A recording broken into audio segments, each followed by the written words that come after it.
देखिए प्रश्नावली 1.2 से संबंधित प्रश्न संख्या 5 को आज हम बताएंगे। वास्तविक संख्या से संबंधित जो सवाल नंबर 5 है 1.2 का कह रहा है, जांच कीजिए कि क्या किसी प्राकृतिक संख्या n के लिए संख्या 6 के घात n अंक 0 पर समाप्त हो सकती है। तो सवाल को आप लोग देख लिए होंगे और एनसीईआरटी से संबंधित ये आप लोग का गणित है।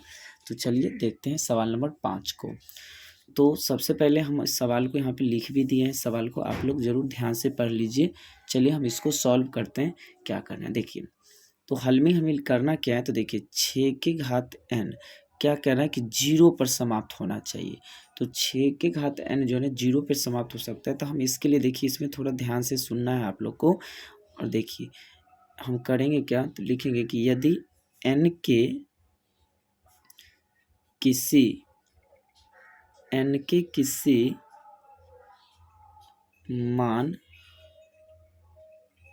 के लिए n के किसी मान के लिए 6 के घात n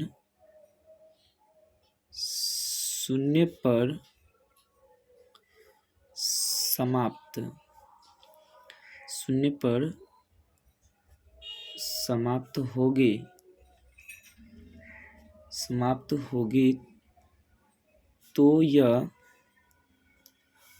समाप्त होगी तो यह 5 से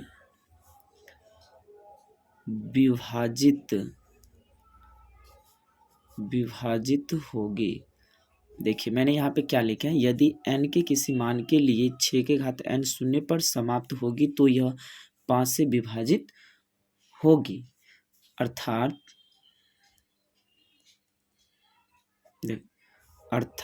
6 के घात n का एक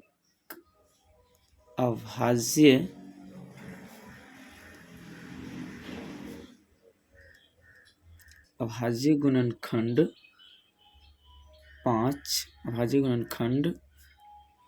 5 होगा।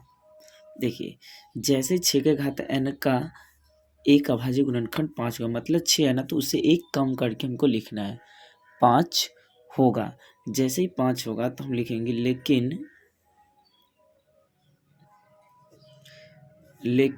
6 के घात n को क्या लिख सकते हैं आप, 2 गुने 3, तो 3 दूनी 6 और ये पावर में n है तो आप n रखिए।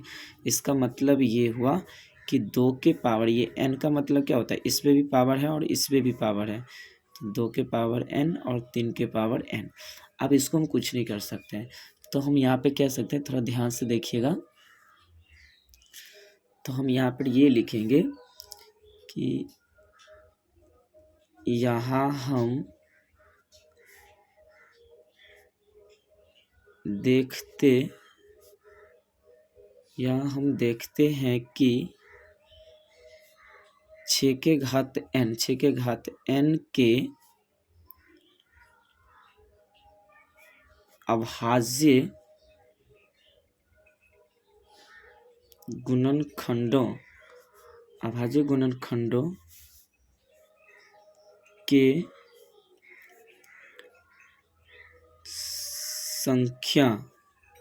अभाज्य गुणनखंड की संख्या 2 एवं 3 हो सकते हैं।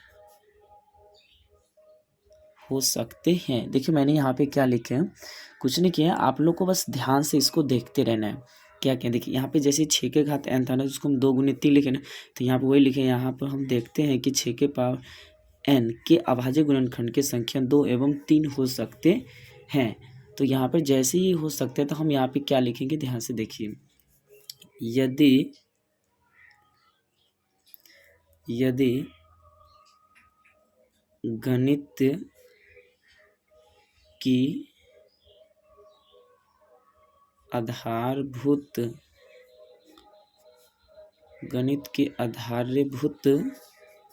परिमेय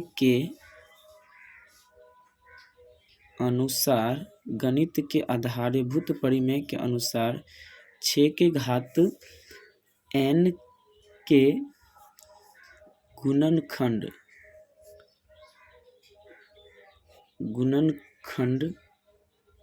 के संख्या 2 एवं 3, गुणनखंड की संख्या 2 एवं 3 के, देखिए तो यहाँ पे 2 एवं 3 के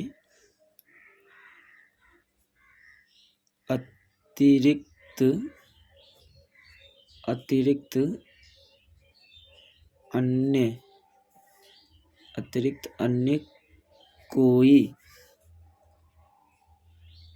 गुणनखंड नहीं है तो हम कहेंगे कि अतः n का ऐसा कोई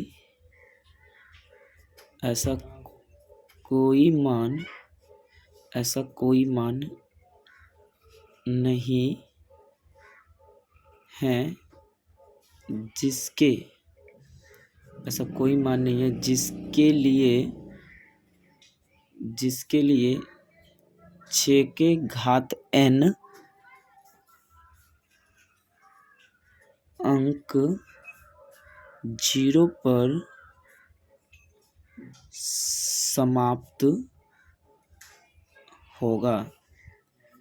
समाप्त होगी, दे दीजिए। ये रहेगा, आपको बस यही हमें सिद्ध करना है।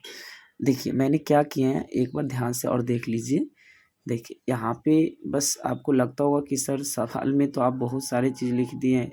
देखिए ये आपका सवाल है 5 नंबर, आप लोग ध्यान से देख लीजिए। जैसे ही सवाल है आपको देखिए हल लिख करके 6 के घात n के 0 पर समाप्त करना है। तो मैंने यहाँ पे लिखा यदि n के किसी मान के लिए 6 के घात n 0 पर समाप्त होगी तो यह 5 से विभाजित होगी, अर्थात 6 पावर n का घात अभाज्य गुणनखंड 5 होगा। मतलब इसके एक कम करके लिखना 5 होगा, लेकिन 6 के घात n है तो 2 गुने 3, 3 दूनी 6, इसके घात n था तो n, इसको मैं ऐसे लिख दी। तो समझ गए होंगे। तो यहाँ हम देखते हैं कि 6 के घात n के अभाज्य गुणनखंड की संख्या 2 एवं 3 हो सकते हैं। तो यदि गणित के आधारभूत परिमेय के अनुसार, ध्यान से देखिए, नहीं दिख रहा होगा, ऐसे देखिए मैंने क्या किया यहाँ पर, यदि गणित के आधारभूत परिमेय के अनुसार 6 के घात n के गुणनखंड की संख्या 2 एवं 3 के अतिरिक्त अन्य कोई गुणनखंड नहीं है, तो अतः n का एक ऐसा कोई मान नहीं है जिसके लिए 6 के घात n 0 पर समाप्त होगी, मतलब अंक जो है ना 0 पर समाप्त होगी। तो आप लोग इस वीडियो को आराम से पॉज करके आप इसको लिख लीजिए। अगर आपको ये अच्छा लगता है तो आप इसे लाइक, सब्सक्राइब, कमेंट जरूर करें। इसी के साथ thank you, have a nice day.